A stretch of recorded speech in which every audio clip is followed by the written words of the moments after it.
did you basically start looking at your world and be like, this is not the way that it's supposed to be. This is not the life that I want to lead. That's a good question. It's like, when did I see the Matrix? Yeah, almost? essentially. Well, I was doing a lot of things for other people and not for myself. And this was when I was in university, literally only to please my parents. I was in a job because it paid really well. So I was willing to do something that I necessarily didn't like or care about because I really valued having stuff at the time. And I kind of came from a background where I didn't have the stuff that I wanted, or I didn't get the stuff that I wanted.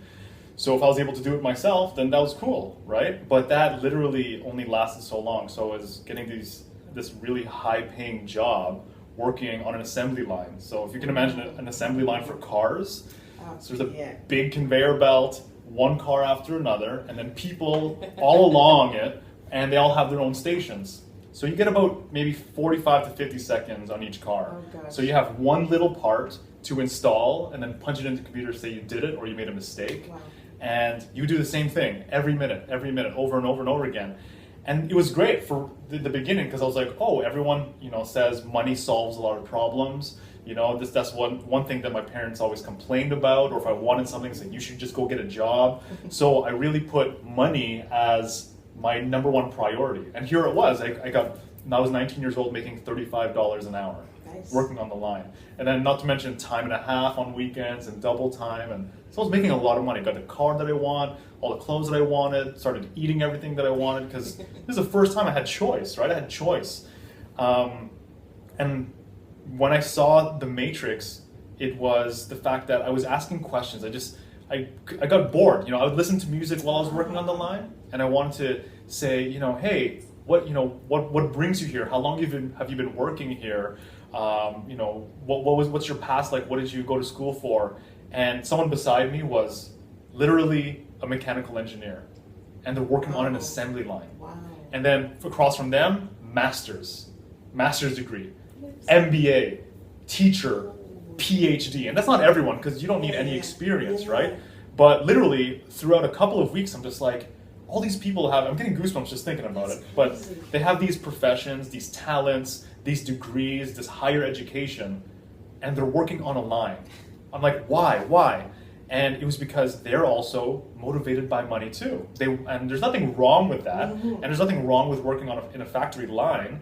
But I just thought to myself, I'm like, okay, well, how happy are they? And I start to find out everyone was always complaining, always going on strike, because it was unionized environment. And I'm like, can't you guys be grateful? Like, you guys are getting paid, $35 an hour for, unfortunately, what is actually a $16 an hour job, right? Really overpaid. And they were maintaining their boats and their big houses and their new cars and stuff like that. And that's when I was like, this cannot be the answer. This cannot be the answer. And also, I was starting to gain weight, and even though I had all the stuff that I wanted and I was making all this money, I looked around me. I wasn't impressed by people's lives or what they had or what they were aspiring to do. And then I would be in school and university. I'm just like, this is not for me. And that's when I started asking a lot of questions. I'm like, this is not the right path. Go to school, get good grades, get a good job. I'm like, well, I'm already here. I'm 19. I got to see what it's like to make this crazy amount of money for on a per hour basis, and everybody around me is making this money, and yet they're all miserable. Why? There's something missing. And that's when you kind of go behind the curtain, with Dr. Oz or whatever. Not Dr. Oz, but the Wizard of Oz. Dr. Oz is somebody else, but yeah, the Wizard of Oz, and you see the truth. I'm just like, okay, like I feel like I've been lied to. It's like, here's a conveyor belt of we're just cogs in the wheel doing the same thing over and over again. Literally. Then I'm in university. Everyone's doing the same thing. Like I just felt like we're on an assembly line. There's a machinery that I'm a part of, and I began to say no. Nice. So that's a long way to answer your question. That's perfect, but it's kind of interesting to see that you literally saw the whole idea of the cog in the machine, and you're able at a young age to be like, this is not the right thing. So then what did you do to kind of get yourself out of it? Well, I wasn't that smart yet. All I knew was that I was angry and I didn't like what I was getting. And I think that one of the biggest changes, biggest realizations that started to change my life was I got this picture of myself, and I was in Mexico with my family, but there's a picture of me chugging a beer like this, chugging a beer, ear pierced here, silver chain, silver bracelet, watch, big gut, big belly, and in Filipino we have a term called tito for uncle, right? Okay. Tito and tita for aunt, tita for aunt, right? And I'm like, why do I look like a tito? Why do I look like I'm 20 years older and overweight? And it's like I was asleep for so long. It's like I was in the Matrix, and all of a sudden, because I took the red pill, I saw myself and I'm like, holy shit! I'm not gonna swear, but No, it's okay. oh yeah, okay. Yes. I was like literally, holy shit! I'm this fat. Oh my god! And it was a combination of just overeating, stuffing my emotions with food, and because it was like that's how I got satisfied. Right, everywhere in my life I was unsatisfied, and food was my entertainment, and so it started physically, and I was just like, okay, I need to just in a vain way, I want to look good naked. I was just like, can I just look sexy naked? Because I was like just extremely overweight. And so that's when I started reading books and doing programs and diets and detoxes and cleanses and just to start losing all of the weight. And so what I found was because I started committing to small little habits, right? Like small daily practices. It started with just drink water. Replace all your drinks with water. Start walking every morning. Get your body moving.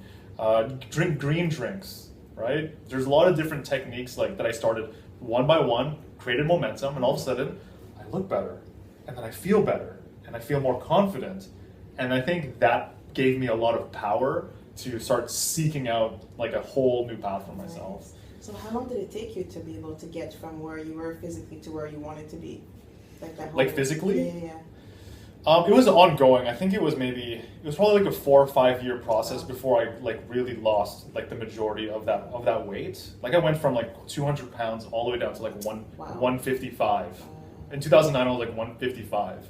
But I think the first 25 pounds, like that just gave me so much confidence. I was like running every morning, waking up early, had these rituals, and if I look back now, I think we all have this physical layer that we have to get rid of. We have inner conflict, inner challenges, emotional or mental blocks. If we're physically weak, then you're not going to be able to conquer the mental, right, or the emotional.